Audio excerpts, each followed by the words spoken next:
की है, इस ज्ञान की क्रिया पर प्रकाशित होता है। तो ये अपना रखा आ गया था सुबह कि जो ज्ञान फल की तरफ दिखता है, फल को जानता है, वो ज्ञान ही नहीं है। तो ज्ञान है वो फल की तरफ दिखता ही नहीं है। व्यवहार से ऐसे कहा जाता है ज्ञान फल की तरफ झुका, ज्ञान आत्मा का है वो ज्ञान फल की तरफ नहीं दिखता है, और फल की तरफ दिखता है वो ज्ञान ही नहीं है। बराबर ये बोला था आया है।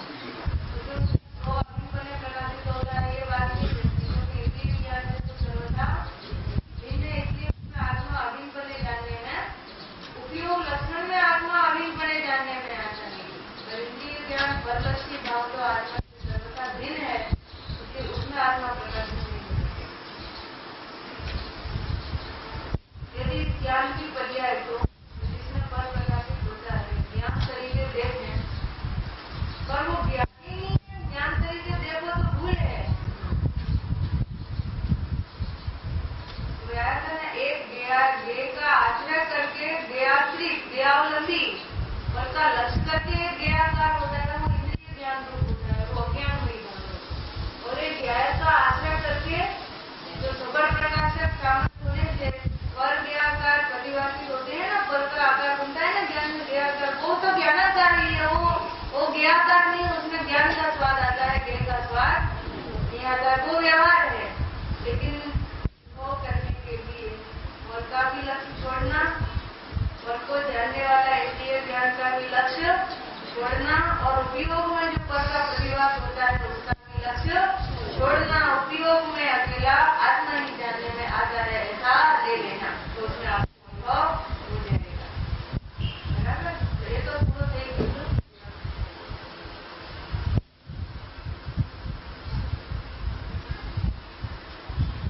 भावेंद्री जड़ है या चेतन? भावेंद्री है ना, वो जड़ है, चेतन नहीं है। उसमें चेतन होने की भ्रांति हो गई है, लेकिन भ्रांति हो जाने से वो कोई चेतन नहीं हो जाती। जैसे दूध है, तो दूध सफेद है कि पीला है? पीलिया का रोग हो गया किसी को तो उसे पीला लगता है, तो दूध सफेद है या पीला है? ऐसे भावेंद्री जड़ है या चेतन है? जड़। तो चेतन जैसा लगता है, ये तो उसको अज्ञान है, मोह है, इसलिए उसे ज्ञान जैसा चेतन जैसा लगता है। वो चेतन लगता है, इससे समझना चाहिए कि उसकी दृष्टि विपरीत है। इससे कहीं भावेंद्री है वो कहीं ज्ञान नहीं हो जाता है, चेतन नहीं हो जाता है। वो जड़ है, चेतन नहीं है। चेतन क्यों नहीं है? द्रविंद्रिय जैसा जड़ है, और भावेंद्रिय है, वो जड़ क्यों है? वो चेतन क्यों नहीं है? क्योंकि उसमें चेतन स्वरूप आत्मा का जानना नहीं होता है, इसलिए वो चेतन नहीं है। जैसे टेप है, टेप है तो ये टेप की शब्द को तो ग्रहण करता है अच्छी तरह, तो करता है कि नहीं? टेप है ना, एक शब्द को पकड़ता है कि नहीं अच्छी तरह? तो ये चेतन है कि जड़ है? अरे शब्द को पकड़ता है तो भी जड़ है। ऐसे जो ज्ञान शब्द को पकड़ता है, मैंने शब्द को जानता है, वो ज्ञान भी जड़ है, टेप की तरह। टेप में जानना आत्मा जानने में आता है? नहीं आता। ऐसे भावेंद्री में जिस ज्ञान में शब्द जानने में आता है, उसमें आत्मा जानने में, इसलिए वो टेप की तरह जड़ है भावेंद्री। ये वीडियो है, इसमें रूप का ग्रहण होता है, जिससे रहता है ना जैसा है ऐसा, इसमें रूप का ग्रहण होता है, तो इसे कोई चेतन कहता है? ये जड़ है कि चेतन? बराबर, इसको कोई चेतन नहीं कहता है। जो ज्ञान वीडियो की तरह रूप को देखता है, रूप को देखता है, वो ज्ञान वीडियो की तरह जड़ अचेतन है, उसमें आत्मा का जानना नहीं होता है, इसलिए वो चेतन। चेतन उसे कहते हैं कि जिसमें चैतन्य की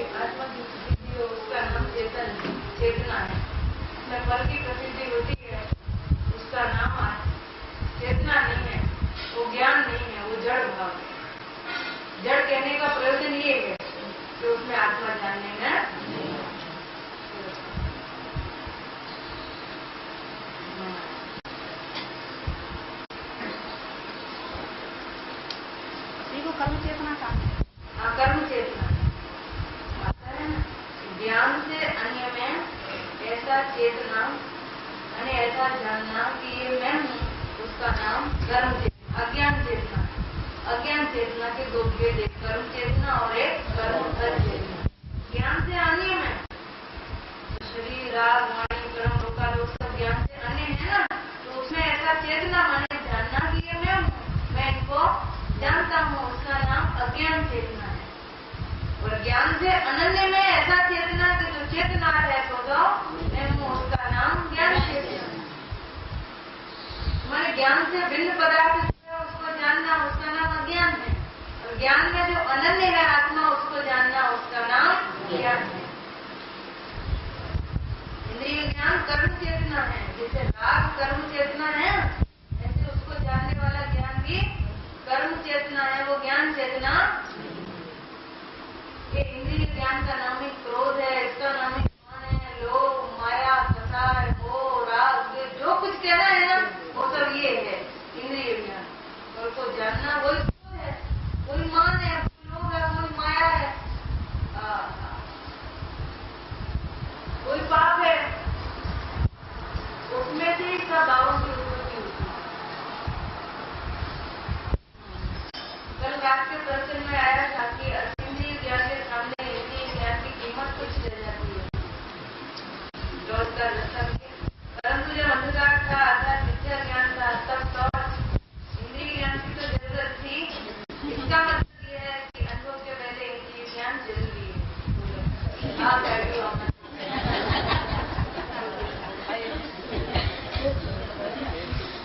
वो कहना था कि जब लाइट आ गई तो टॉर्च का प्रकाश कैसा लग रहा था, फीका, कहीं कीमत वगैरह न लगतो तो ने अंधकार હતો ત્યારે એની કિંમત લાગતી હતી, એટલે જ્યારે એના પ્રકાશની કિંમત લાગે છે ત્યાં સુધી અંધકાર છે એ સમજવાનું।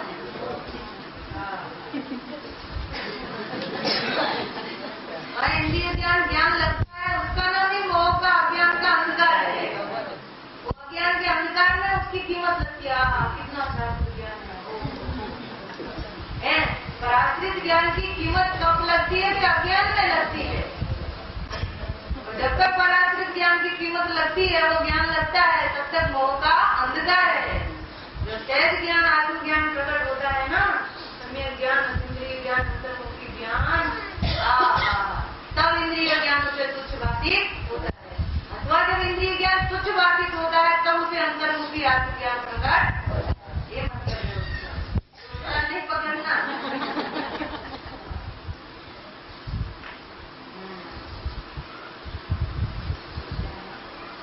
इंद्रिय ज्ञान में प्रतिभास होता है,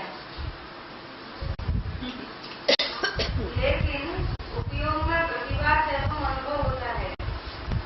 कृपया इसे स्पष्ट करें। प्रश्न किसका है? भाई साहब ने कहा था तो इंद्रिय ज्ञान में भी प्रतिभास होता है, उपयोग में प्रतिभास और अनुभव होता है, और लिखे थे। अच्छा,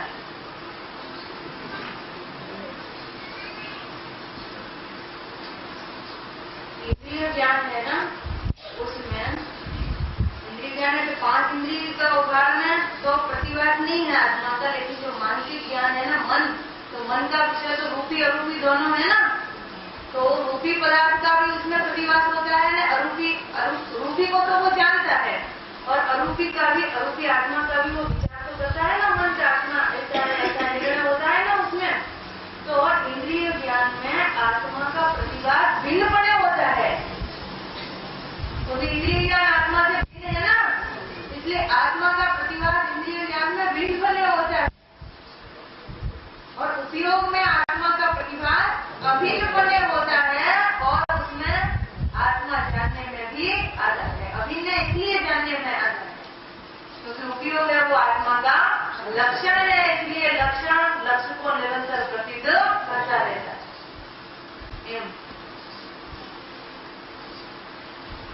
समझ में आया? इंद्रिय ज्ञान तो आत्मा से भिन्न है ना, तो उसमें आत्मा का प्रतिभास होता है, वो तो भिन्नपणे होता है।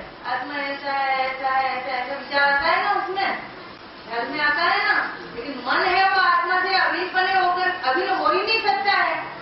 मन है वो आत्मा से अभिन्न होकर के आत्मा को अनुभव सकता है, इसलिए तो मन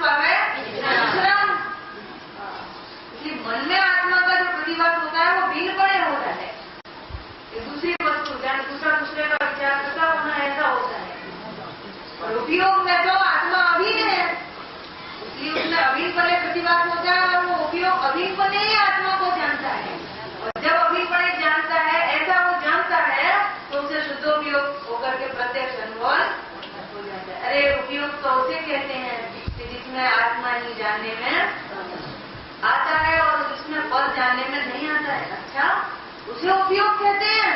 तो जिसमें आत्मा जानने में आता है तो उपयोग मेरे पास है।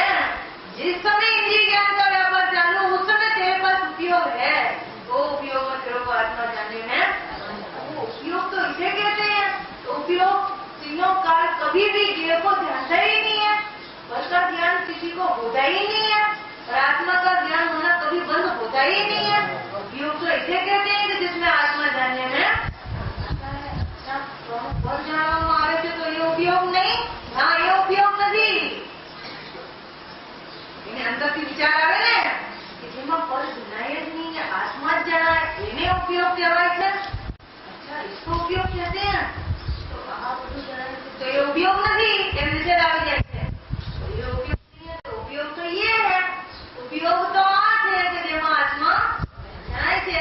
तो उपयोग को उपयोग पड़े जा रखने ज्यादा है, उपयोग को उपयोग पड़े जा सेट करने ज्यादा है, तो शुद्ध उपयोग हो जाता है।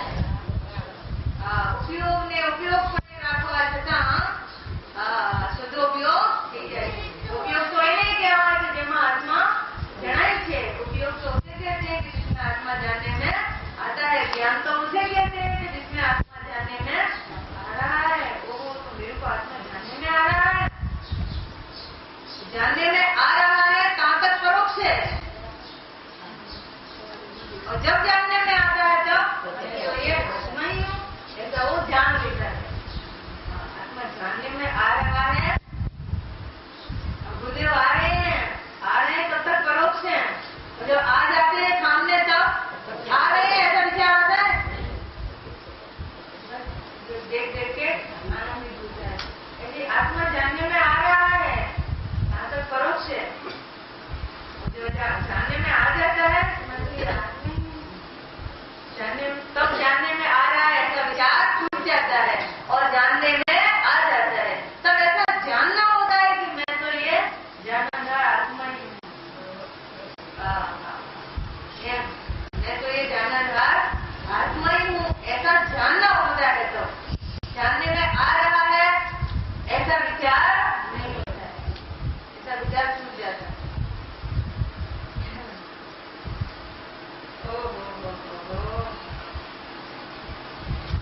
समझ में आया? ख्याल में आया ना? उपयोग को जहाँ उपयोग बने रखने जाता है तो शुद्ध उपयोग हो जाता है। ज्ञान तो उसे कहते हैं। ज्ञान तो आ છે કે જેમાં આત્મા જણાય છે। કેવી રીતે જણાય છે કે આ જે આત્મા છે તે તો હું છું, હું તો ज्ञानमय आत्मा છું, अभेद आनंदमय आत्मा છું। एम आत्मा में बैठकर आत्मा को जानता है, आत्मा से अभेद होकर के आत्मा को जानता है कि मैं आत्मा ही हूँ, तो उसे आत्मा ही जानने में आ जाता है। एक કહેવામાં આવે એવું નથી, અને જો જાણવામાં આવે એવું કહેવામાં આવતું નથી।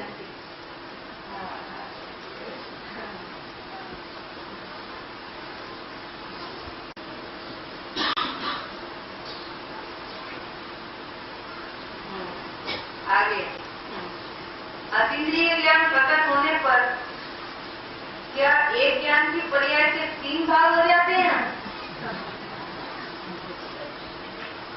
एक उपयोग, एक अतीन्द्रिय ज्ञान, एक इंद्रिय ज्ञान। ऐसा नहीं है, 3 भाग नहीं होते हैं, 2 भाग हो जाते हैं।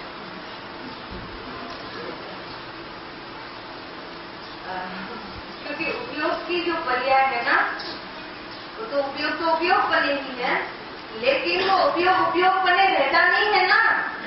उपयोग बने तो रहता है, लेकिन उपयोग बने रहता नहीं है। क्या कहा बात है, समझाना नहीं है, समझना सरल है। अपन ये सब पंचायत छोड़ के ये मैं भगवान जय आत्मा में अंदर में जाके देखो तो सब समझ में आ जाएगा। पर के साथ मेरा कुछ संबंध नहीं है, पर के साथ मेरा जानने तक का संबंध नहीं। पर को जानना बंद किया, आत्मा जानने में तत्काल आ जाता है।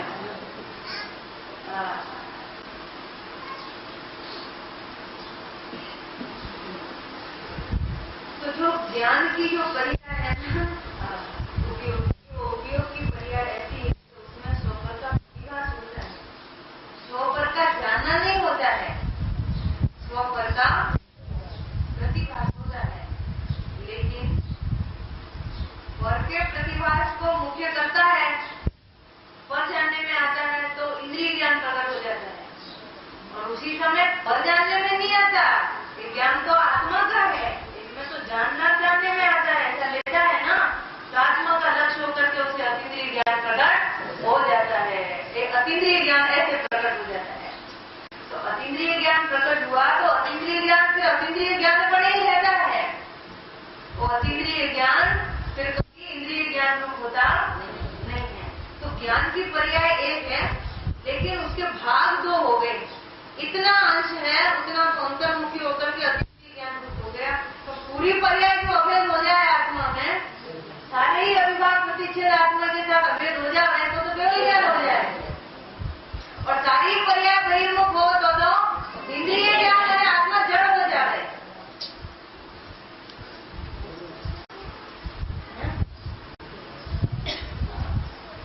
इंद्रिय ज्ञान तो जड़ चेतन का, सारी पूरी की पूरी पर्याय इंद्रिय ज्ञान रूप हो जाए तो जड़ हो जाए, और पूरी की पूरी पर्याय इंद्रिय ज्ञान रूप केवल ज्ञान रूप हो जाए तो केवल ज्ञान हो जाए। पर साधक है ना, तो उसे आंशिक अतीन्द्रिय ज्ञान भी है, संयोग रूप इंद्रिय ज्ञान भी है। अतीन्द्रिय ज्ञान बढ़ता जाता है, स्वरूप का अवलंबन बढ़ता जाता है, और परालंबी इंद्रिय ज्ञान घटता जाता है, और एक दिन उसका अभाव हो जाता है। दो भाग हैं ज्ञान की पर्याय।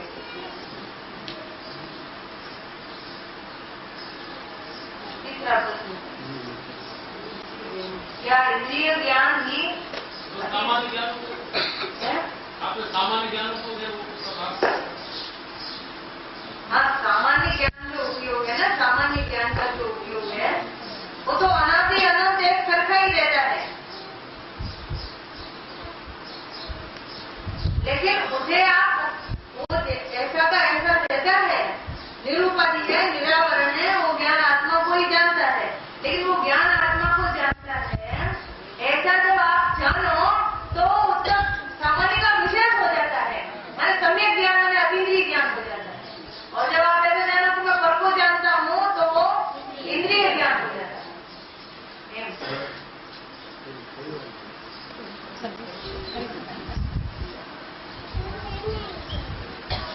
सामान्य ज्ञान तो सामान्य ज्ञान ही है, उसमें आत्मा जानने में आ रहा है।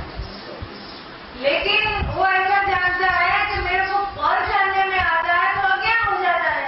और जब ऐसा जानता है कि मैं पर को नहीं जानता हूँ, मेरे को तो आत्मा ही जानने में आता है, तो ज्ञान माने सम्यक ज्ञान हो जाता है। ज्ञान तो हर अवस्था में कायम ही रहता है, तो ज्ञान तो रहता है, लेकिन एक को ज्ञान का अज्ञान है। ज्ञान का अज्ञान माने ज्ञान विषय अज्ञान से है, ज्ञान प्रति अज्ञान से। मेरे को ऐसा ज्ञान हो रहा है उसे मालूम ही नहीं है, उसे तो ये लगता है कि मैं पर को जानता हूँ, तो उसे इंद्रिय ज्ञान उत्पन्न होकर के उसमें एकता बुद्धि हो जाती है। और कोई जीव को ऐसा लगता है कि नहीं, मैं पर को जानता नहीं हूँ, मेरे को तो आत्मा ही जानने में आता है, तो उसको अतीन्द्रिय ज्ञान प्रकट होकर के सम्यक ज्ञान हो जाता है।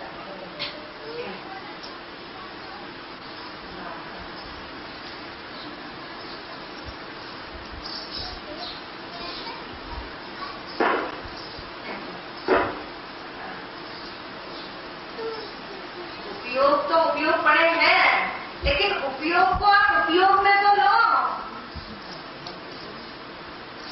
उपयोग तो है, ज्ञान तो है, सामान्य ज्ञान प्रकट है, ये स्वभाव है। लेकिन ये स्वभाव का ज्ञान तो, इसका स्वभाव का भान तो होना चाहिए ना। स्वभाव तो अनादि अनंत है, ज्ञान में आत्मा तो अनादि अनंत जानने में आ रहा है, लेकिन इसके ध्यान में ये होना चाहिए ना कि मेरे को आत्मा जानने में आ रहा है, तो वो ज्ञान का ज्ञान हो जाता है। ज्ञान प्रत्येनु જ્ઞાન થઈ ગયો, મને સમ્યક જ્ઞાન થઈ ગયું, અને જ્ઞાન તો થઈ ગયો છે, પણ એને એમ થાય છે કે મને આત્મા ક્યાં જણાય છે, મને તો પર જણાય છે, તો એટલે જણાય છે આત્મા, और ज्ञान प्रत्यय का उसे अज्ञान हो जाता है। इसका नाम मिथ्या ज्ञान, अज्ञान। अज्ञान माने तो ज्ञान स्वयं अज्ञान नहीं हो जाता, लेकिन ज्ञान के विषय अज्ञान हो जाता है। और जिसको ज्ञान का ज्ञान हो जाता है उसे सम्यक ज्ञान हो जाता है। जिसे ज्ञान का ज्ञान हुआ उसे आत्मा का ज्ञान हो जाता है। क्योंकि ज्ञान ऐसा है कि जिसमें आत्मा जानने में आ रहा है। तो ज्ञान को जाना तो उसने आत्मा को जान लिया। समझा को वो कर समझ को वो करेगी। पर समझे तो समझ में आ जाए।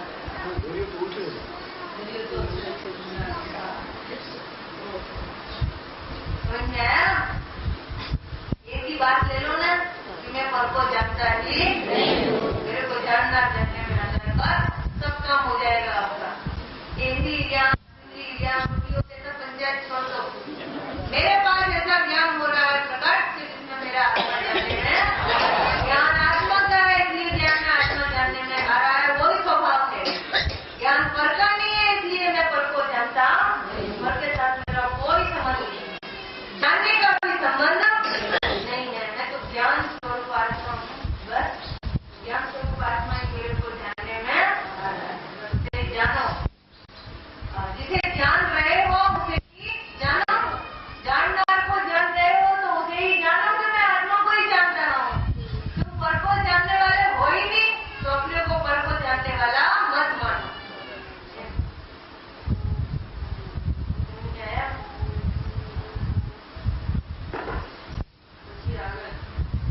क्या इंद्रिय ज्ञान भी अतीन्द्रिय ज्ञान रूप हो जाता है अथवा उपयोग अतीन्द्रिय ज्ञान रूप हो जाता है? इंद्रिय ज्ञान है वो अतीन्द्रिय ज्ञान रूप नहीं होता है। लेकिन जो उपयोग है ना वो उपयोग है, ज्ञान है ना सामान्य ज्ञान, वो सामान्य ज्ञान उपयोग है, उसका शुद्धोपयोग हो जाता है। इंद्रिय ज्ञान वो तो बहिर्मुखी है, उसका अतीन्द्रिय ज्ञान कैसे हो जाएगा? लेकिन जो उपयोग लक्षण है जिसमें आत्मा जानने में आ रहा है तो उसका ख्याल आते ही शुद्धोपयोग वाले सम्यक ज्ञान हो जाता है। ज्ञान का ज्ञान हो जाता है। ज्ञान का अतीन्द्रिय ज्ञान हो जाता है। इंद्रिय ज्ञान कारण में उस समय लब्धरूप हो जाता है। तो इंद्रिय ज्ञान से फिर ज्ञान हो जाता है। श्री वेद जी की पूजन में आया सर्वांग निजात प्रदेशों से अमृत पड़े तो संपूर्ण आत्म प्रदेशों से अतीन्द्रिय आनंद हो जाए। ऐसी भावना सही है।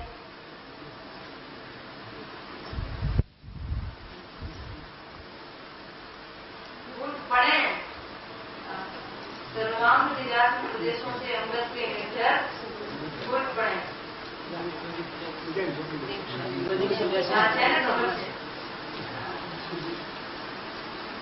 आनंद से આવે છે ને સર્વાંગમાંથી આવે। સર્વાંગમાં ભરેલું છે કે અર્ધામાં ભરેલું છે?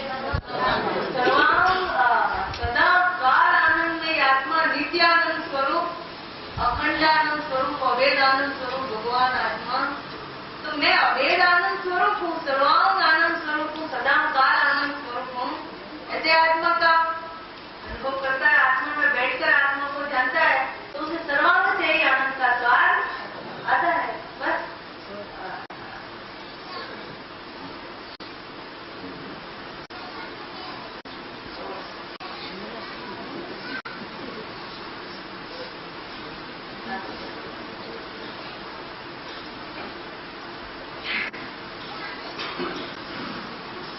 ज्ञान में वास्तव में जाननहारी जानने में आ रहा है। यह परम सत्य बात है। अरे ये सत्य तो काम पति गयो, ये सत्य लागी એટલે કામ થઈ ગયો પૂરો। સાચું નથી લાગતો એટલે કામ થયું નથી। સાચું લાગે આત્મા जानने में आ रहा है बस। बाकी क्या रहा? आत्मा जानने में आ रहा है। जिसे मैं जानना चाहता हूँ वो मुझे जानने में आ रहा है। वो तो मैं ही हूँ। ऐसा हो ही जाता है। ये परम सत्य बात है। लेकिन वरलक्ष्मी लेकिन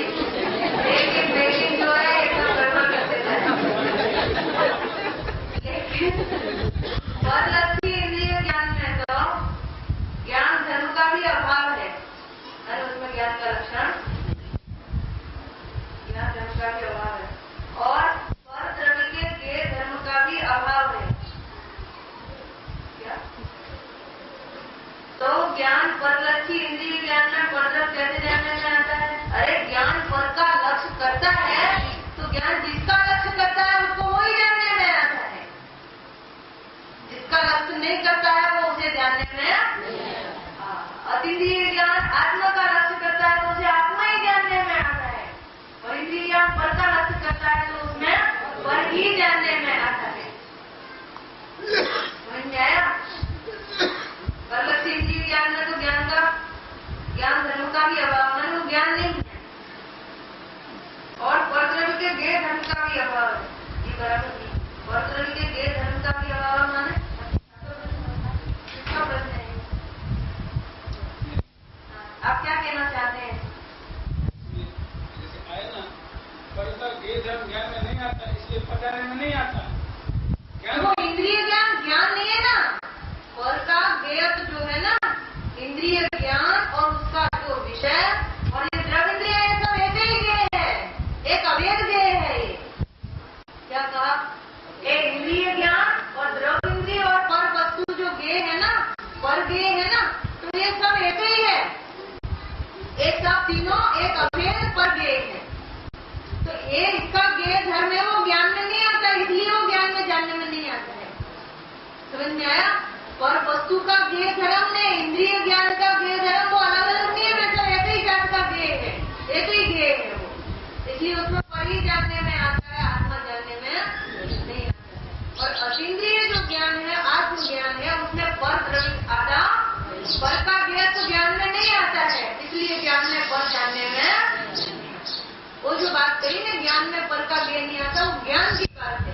और इंद्रिय ज्ञान है, वो ज्ञान नहीं है, वो तो गेय की जात वाला है, इसलिए वो पर गेय ही है। अरे अतीन्द्रिय ज्ञान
जानने में नहीं आता ऐसा खुद कहते हैं, और तो भी उसको ज्ञान माने चले जाते हैं।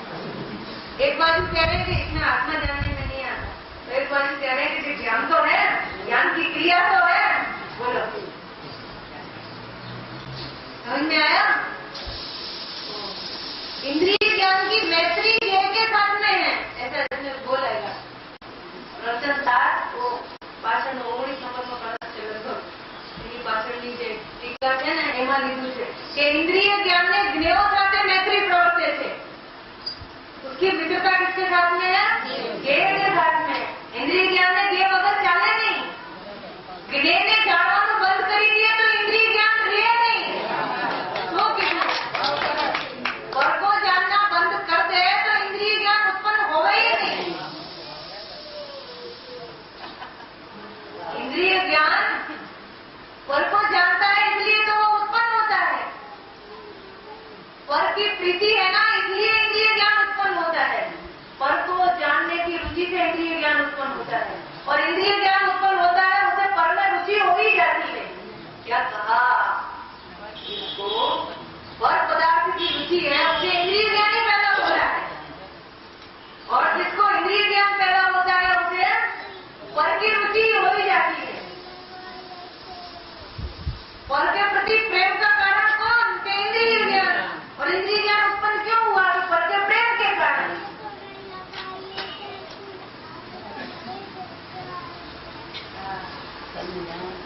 अब बाहर જોવું હોય તો મારી પાસે જવાની જરૂર છે।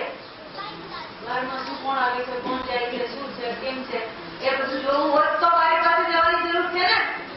बाहर की वस्तु देखने की जरूरत लगती है अंदर से तो बाड़ी के पास जाता है ना, और बाड़ी के पास जाता है तो अंदर की चीज दिखेगी कि बाहर की? बस सीधी बात है। ऐसे पर की प्रीति है जिसको पर पदार्थ का रस पड़ा है पर को जानने का, उसे इंद्रिय ज्ञान उत्पन्न होता है। और जिसे इंद्रिय ज्ञान उत्पन्न होता है उसे पर की प्रीति हो ही जाती है, उसमें बाहर की चीजें दिखेगी। बहिर्मुखी ज्ञान में बाहर की चीजें दिखेगी, और बाहर की चीज जानने के लिए उसे बहिर्मुखी ज्ञान ही उत्पन्न होता रहेगा। समझ में आया? एक परस्पर अभिनव भाव है, दोनों का एक ही रस है। इंद्रिय ज्ञान का ज्ञेय के साथ मैत्री है। मैत्री किसे कहते हैं? मित्रता। मित्रता नहीं होती? मित्र माने जो चीज तुम्हारी है वो हमारी है। तो इंद्रिय ज्ञान से तुम इसको जानो बाहर की चीज को, तो ये चीज पराई है और इंद्रिय ज्ञान मेरा है ऐसा नहीं लगेगा। तो ये चीज मेरी ही है, जो तुम्हारी है तो जो ज्ञेय का भाव है वो मेरा ही भाव है, जो पर की दशा है वो मेरी ही दशा है, ऐसा उसमें लगता है। मित्रता है ना। और मित्र उसे कहते हैं कि एक के बिना दूसरे को चले, एक के बिना दूसरा रह नहीं, उसका नाम मित्र है। तो इंद्रिय ज्ञान पर को जाने बिना रह ही नहीं सकता है। मैत्री है ना। तो इंद्रिय ज्ञान पर को जानने से उत्पन्न होता है, पर की रुचि से, पर को जानने की रुचि से उत्पन्न होता है। और इंद्रिय ज्ञान उत्पन्न होता है तो पर की प्रीति रुचि हो ही जाती है। तो पर को जानना बंद करो तो इंद्रिय ज्ञान आपको आप रुक जाएगा। मैं पर को जानता ही नहीं हूँ, वो इंद्रिय ज्ञान को जीतने की। समझ में आया? तो वो ज्ञान नहीं है। क्यों ज्ञान नहीं है? पर को तो जानता है, पर को तो जानता है, पर को जानता है, ये बात याद मत करो। पर को जानता है इसलिए वो ज्ञान नहीं है ऐसा हम नहीं कहना चाहते। वो आत्मा को नहीं जानता है इसलिए वो ज्ञान नहीं है। पर को जानता है कि नहीं जानता? आत्मा को जानता है, नहीं जानता है तो वो ज्ञान नहीं है। बस खत्म हो गई बात। जैसे ये आत्मा को जानता है, शरीर आत्मा को जानता है, इंद्रिय ज्ञान भी आत्मा को नहीं जानता। तो ये जड़ है चेतन, क्योंकि आत्मा को शरीर आत्मा को जानता है। क्यों? जड़ है इसलिए जड़ है ना, आत्मा को नहीं जानता है। ऐसे इंद्रिय ज्ञान आत्मा को, तो वो जड़ है कि चेतन?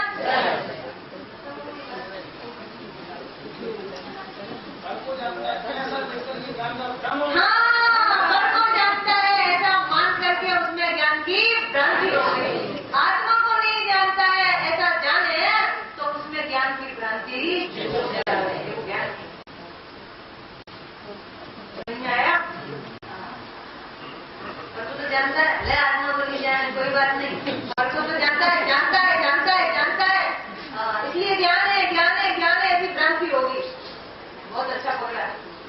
पर को जानता है ऐसा माना, ऐसा दिखाई देता है कि पर को तो जानता है, तो उसमें ज्ञान की भ्रांति हो जाती है। लेकिन आत्मा को नहीं जानता है ना, इसलिए वो ज्ञान नहीं है। ऐसे विचार करना तो उसमें ज्ञान की भ्रांति हो जाएगी और ज्ञान प्रकट हो जाएगा। इंद्रिय ज्ञान में ज्ञान की भ्रांति छूटे नहीं तो आत्मा को जानने वाला ज्ञान प्रकट कहां से होगा, कैसे होगा? क्योंकि ज्ञान तो हो गया। अरे ज्ञान हो गया कि ज्ञान टल गया? जैसे नहीं આવતો બોલા શ્રીમતી નો પદ છે ને, સુખ પ્રાપ્ત કરતા સુખ ટળે છે, ક્લેશ લેલા શેલો. એટલે શું? સુખ પ્રાપ્ત કરતા સુખ टळे છે. मोटर हो गई, बंगला हो गया, सब कहना मानते हैं, बहुत अनुकूलता है, शरीर भी निरोग है और स्वास्थ्य भी अच्छा चलता है, सब बहुत अच्छा हो गया, तो हम तो बहुत सुखी हैं। सुखी हो गया तो सुख टल गया, सुख टली गयो केम के सुख तो मिल गया, सुख मिल गया तो सुख की शोध दूर हो गई उससे, सुख टली गयो। એને એમ લાગે કે સુખ મળી ગયો અને જ્ઞાની એમ કહે કે જોજો આને સુખ ટળી ગયો, હવે સુખી થવાનો પ્રયાસ नहीं करे। थोड़ा व्रत उपवास किया, मन सचार हुई, तो चारित्र हो गया। चारित्र हो गया कि चारित्र टल गया? चारित्र क्या है? आत्मा में लीनता, उसका नाम चारित्र है, उसकी शोध भी बंद हो गई। ऐसे ही बहुत शास्त्र का अध्ययन किया और सब पता चल गया, छह द्रव्य का स्वरूप, नौ तत्व का स्वरूप, आत्मा का स्वरूप सब जान लिया, तो ज्ञान तो बहुत हो गया। ज्ञान हो गया कि ज्ञान टल गया? ज्ञान टल गया, ज्ञान की शोध भी बंद हो गई। हमने तो सब जान लिया। अरे सब जान लिया, सबको जानना ही नहीं था, एक जानना था को ही जानना था, उसका नाम ज्ञान है। समझ में आया? ज्ञान पढ़ी लो कि ज्ञान पढ़ी लो? समझ में आया? बहुत आकुलता से करना पड़ा हो, थोड़ी की बात सुनो, बहुत शांति हो गई, शांति मिल गई। तो इसमें शांति मान लेगा ने, मानसिक शांति को शांति मान लेगा ने, तो आत्मिक शांति टली गई। ये बचाव एम ज लगाओ, एवी रीते लगाओ। नौ तत्व का सर्जन हो गया, देवता तत्व का सर्जन हो गया, तो सम्यक दर्शन तो हो गया। सम्यक दर्शन हो गया क्या? टल गया। आत्मा નું સર્જન सम्यक दर्शन એ વાત ટળી ગઈ, એના આત્મા નહીં આવે। એવી રીતે અમને બહુ જ્ઞાન થઈ ગયો। જ્ઞાન થઈ ગયો કે જ્ઞાન ટળી ગયો? જ્ઞાન શું છે એ જાણવાની પણ તને દરકાર નથી। समझ में आया ना? अभी ख्याल में आ गया ना? तो वो ज्ञान नहीं है, बस वो ज्ञेय है, और वो ज्ञान में नहीं आता है। इसका प्रमेयत्व और इंद्रिय ज्ञान का प्रमेयत्व तो ऐसे ही जानता है, जड़ है, जड़ रूप प्रमेयत्व शक्ति है इसमें। फर्क नहीं है, इसलिए ज्ञान में जानने में नहीं आता है। अकेला अतीन्द्रिय ज्ञान आनंद का नाश ज्ञाय रस बंद आत्मा नहीं जानने में आता है। यही बात है।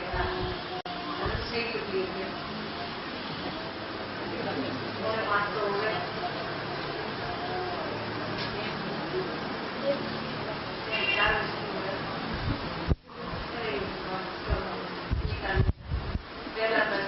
शुद्ध परिणति के काल में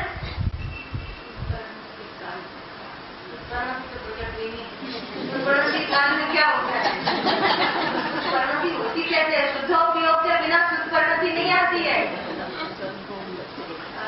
जानवाना विषय नहीं। शुद्ध परिणति के काल में ज्ञानी जीव को आत्मा को जानने वाला सामान्य उपयोग होता है एवं आत्मा की प्रतीति रूप में शुद्ध परिणति रहती है और इंद्रिय ज्ञान भी। इस प्रकार क्या ये तीन भेद एक समय की ज्ञान की कायदा देखो भाई, मैं पद को जानता नहीं हूँ, पद के साथ मेरा जानने का भी संबंध नहीं है। ज्ञान तो आत्मा का है, इसलिए ज्ञान में सर्वथा आत्मा ही जानने में आ रहा है। और मैं ये ज्ञानानुरूप आत्मा ही ऐसा जो अपना आत्मा का ज्ञान अपने आत्मा को जानता है, तब उसे अकेला शुद्ध उपयोग प्रकट होता है। अतीन्द्रिय ज्ञान शुद्ध उपयोगमयी आत्मा उसे जानने में आता है। और जब वह शुद्ध उपयोग छूट जाता है तो अतीन्द्रिय ज्ञान तो થઈ ગયો, એટલે અતિન્દ્રિય જ્ઞાન તો અતિન્દ્રિય જ્ઞાન પડે હવે રહ્યા જ કરે છે। ઉપયોગનો શુદ્ધોપયોગ અને ઉપયોગનો શુદ્ધોપયોગ થઈ ગયો એક વાર, એટલે જ્ઞાનનો અતિન્દ્રિય જ્ઞાન થઈ ગયો। તો એટલે હવે અતિન્દ્રિય જ્ઞાન નથી, હવે અતિન્દ્રિય જ્ઞાન એ તો ઉપયોગરૂપ શુદ્ધોપયોગના કાળમાં અતિન્દ્રિય જ્ઞાન પ્રકટ થાય છે। પછી એ પ્રકટ થઈને અતિન્દ્રિય જ્ઞાન રૂપે જ રહે છે। હવે ઉપયોગનું કામ નહીં, ઉપયોગ તો ત્યાં સુધી હતો જ્યાં સુધી આત્મા પરોક્ષ હતો। હવે તો આત્મા પ્રત્યક્ષ થઈ ગયો, હવે શુદ્ધોપયોગ એનું લક્ષણ થઈ ગયું છે, એટલે અતિન્દ્રિય જ્ઞાન એનું લક્ષણ થઈ ગયું છે। એટલે પરિણતિમાં અતિન્દ્રિય જ્ઞાન આત્માને જાણ્યા કરે છે। હા, અને આ પૂરી ज्ञान की पर्याय अभेद नहीं हुई है, इसलिए थोड़ा अंश बहिर्मुखी इंद्रिय ज्ञान का भी है, तो वो परास्थित काम करता है, अतीन्द्रिय ज्ञान अंदर में काम करे। एवी रीते બે ભાગલા પડી જાય સંકલ્પમાં।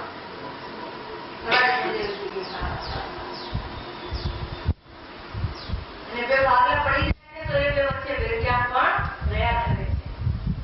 અને નિર્વિકલ્પમાં તો વેરજ્ઞાન રહેતું નથી, એકલા અવેદનું જ્ઞાન થાય છે। જ્યારે બે દેખાય ત્યારે વેરજ્ઞાન હોય, અને જ્યારે એકલો અવેદ દેખાય ત્યારે વેરજ્ઞાનનો વિચાર હોતો એકલો અવેદનો અનુભવ હોય છે। એ આત્માનું ખરું સ્વરૂપ છે। બસ आगे जो आत्मा को जानने वाली सामान्य ज्ञान की पर्याय है, क्या इसी में पर प्रतिभागित होता है या आपकी इंद्रिय ज्ञान में?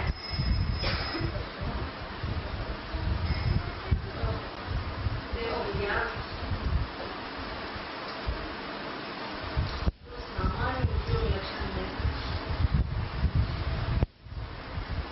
वो उपयोग लक्षण किसका है? स्वपर का प्रतिभाग है, वो नहीं देखो आप, वो व्यवहार है, प्रमाण है, निश्चय नहीं है। और स्वपर का प्रतिभाग है, वो कोई बंध मोक्ष का कारण भी नहीं है। स्वर का प्रतिभाग वो बंध का कारण नहीं है, और आत्मा उपयोग में जाने में आ रहा है तो वो कोई मोक्ष का कारण नहीं है। स्वपर का प्रतिभाग बंध मोक्ष का कारण नहीं है। इसलिए मोक्षार्थी को जो पर का प्रतिभाग बंध का कारण नहीं है और स्व का प्रतिभाग मात्र मोक्ष का कारण नहीं है, तो उसे स्वपर प्रकाशक स्वपर प्रतिभाग का लक्ष्य छोड़ देना चाहिए। उसे तो यह विचार करना चाहिए कि उपयोग लक्षण किसका है। एक स्वपर નો प्रतिभाग થાય છે એમ જોશો ને તો જ્ઞાનની પર્યાયનો તમને ભેદ દેખાશે, અને ज्ञान की उपयोग की पर्याय का भेद दिखाई देगा, तो उसमें पर का प्रतिभाग से ऐसा भी दिखाई देगा और आत्मा भी प्रतिभागित होता है ऐसा दिखाई देगा। आत्मा भी जुदा है पर भी ऐसा आपको भेद दिखाई देगा। समझ में आया? पर उपयोग तो आत्मा का है, इसलिए इसमें आत्मा ही जानने में आ रहा है। ऐसा लोग है तो अवैध होकर के आत्मा का अनुभव हो जाए। उपयोग દેખાતું નથી તો પછી પર ક્યાંથી દેખાય, અને ઉપયોગ દેખાતો નથી તો પછી સ્વ પ્રતિભાગ છે એમ ક્યાંથી દેખાય? સ્વ જણાય છે, હું તો જ્ઞાનમય આત્મા છું એમ અભેદ કરીને આત્માને અનુભવી લેજો। उपयोग एक साथ दो भाग में पड़ जाएगा क्या? एक पर में और एक दूसरे की तरफ नहीं, ये जो भाग है वो तो वास्तव में अतीन्द्रिय ज्ञान प्रकट होने पर ही दो भाग पड़ते हैं, लेकिन अज्ञानी के पास भी जो अनादि से पराश्रित है ना ज्ञान, और एक स्वास्थ्य उपयोग प्रकट हो रहा है, उसने स्व का प्रत्यक्ष अवलंबन नहीं किया है और उसने स्व जानने में आ रहा है, ऐसा उपयोग प्रकट हो रहा है। तो मैं पर को नहीं जानता हूँ, पर को जानने वाला ज्ञान मेरा नहीं है, ऐसा